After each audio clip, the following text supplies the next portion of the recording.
अस्सलाम वालेकुम। मेरा नाम ज़हीम रज़ा है और मैं हूँ आपका बायोलॉजी टीचर। जैसे आपको पता है कि हम टॉपिक नंबर 1.3 पे पहुँच गए हैं, जिसका नाम है कैरियर्स ऑफ बायोलॉजी, जिसके अंदर हमने पहले 12 कैरियर्स पढ़ लिए हैं और साथ में आपको एक अलग टेबल दिया गया, वो भी कैरियर्स है साथ। ठीक है, हम उनको पढ़ने लगे हैं। पहला उसमें है वेटरनरी मेडिसिन। जितनी भी जानवरों के यानी कि जानवरों के लिए जो ट्रीटमेंट, वो सारा कुछ उनकी डिज़ीज़ के ट्रीटमेंट, उनकी डिज़ीज़ के मेडिसिन, सर्जरीज़, ये सारा कुछ जितना भी हम एनिमल्स के ऊपर करते हैं, ये सारा कुछ आता है वेटरनरी मेडिसिन में। जिस तरह डीवीएम डॉक्टर्स करते हैं, diagnosis and treatment of disease in animals and surgeries in animals. जितनी भी डायग्नोज की जाती है, ट्रीट किया जाता है डिजीज़ को एनिमल्स के अंदर और सर्जरीज की जाती हैं एनिमल्स की, इन सब को हम पढ़ते हैं वेटरनरी मेडिसिन के अंदर। जैसे आपके डीवीएम डॉक्टर्स वगैरह जो बैठे हुए हैं सारे, ये सारे वेटरनरी मेडिसिन करके ही डीवीएम डॉक्टर बनते हैं। For example anthrax, rabies, GIT, ये तीनों जो है फैटल डिजीज़ हैं एनिमल्स की। इनके अंदर एक बार ये एनिमल को हो जाए तो फिर एनिमल जो जानवर है वो इसके बाद मरता ही है, इसके बाद ज़िंदा नहीं रहता। ठीक है, ये यानी कि इतनी सीवियर डिजीज़ है। उसके बाद दूसरी है environmental science, solving issues related to pollution and natural resources. कि जितने भी पोल्यूशन के ऊपर प्रॉब्लम है कि आप में कितना पोल्यूशन है, और जो जितने भी नेचुरल रिसोर्सेज हैं, इन सब की स्टडी हम करते हैं एनवायरमेंटल साइंसेस के अंदर।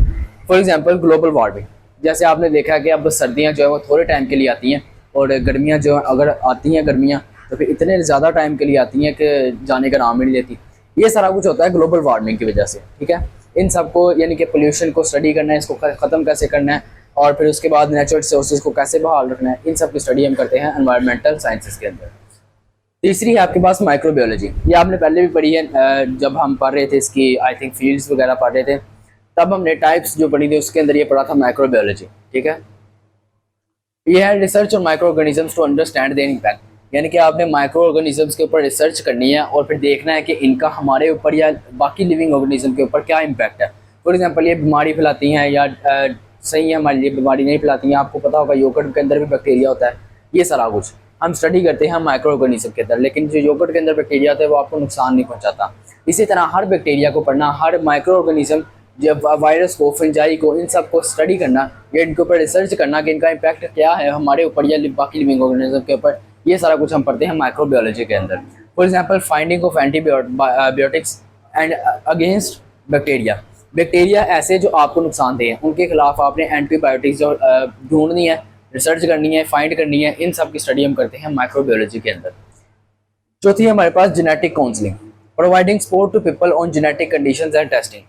इसका मतलब है कि आपने लोगों को बताना है कि काउंसलिंग करनी है लोगों को कि आप जेनेटिक जो प्रॉब्लम्स हैं वो क्यों हैं, कैसे आ रही हैं, और यानी कि जितनी भी जेनेटिक प्रॉब्लम्स आपके आ रही हैं। जेनेटिक प्रॉब्लम वही होता है कि आप पेरेंट्स से जो ऑफ स्प्रिंग्स में आती हैं। ठीक है, उसके अंदर सबसे जो मेन है वो है thalassaemia.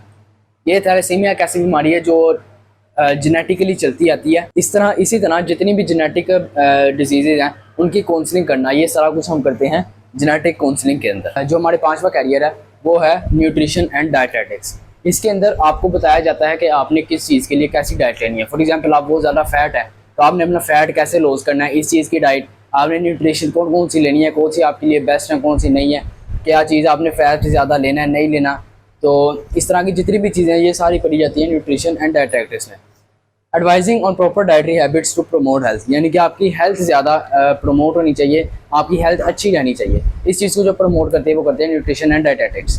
Diet plan for weight gain and weight loss. For example इसकी एग्जांपल है कि आपने कैसे अपना वेट गेन करना है। अगर आप बहुत ज़्यादा कमज़ोर हैं, आपका वेट यानी कि बहुत ज़्यादा कम है आपकी उम्र के हिसाब से, आपने उसे कैसे गेन करना है। अगर आपका वेट बहुत ज़्यादा है आपकी उम्र के हिसाब से, तो आपने इसे लॉस कैसे करना है, ये सारा कुछ आपको बताया जाता है न्यूट्रिशन एंड डाइटेटिक्स में।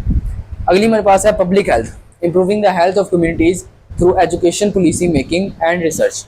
यानी कि आपको बताया जाता है कि आपने अपनी हेल्थ को कैसे इम्प्रूव रखना है।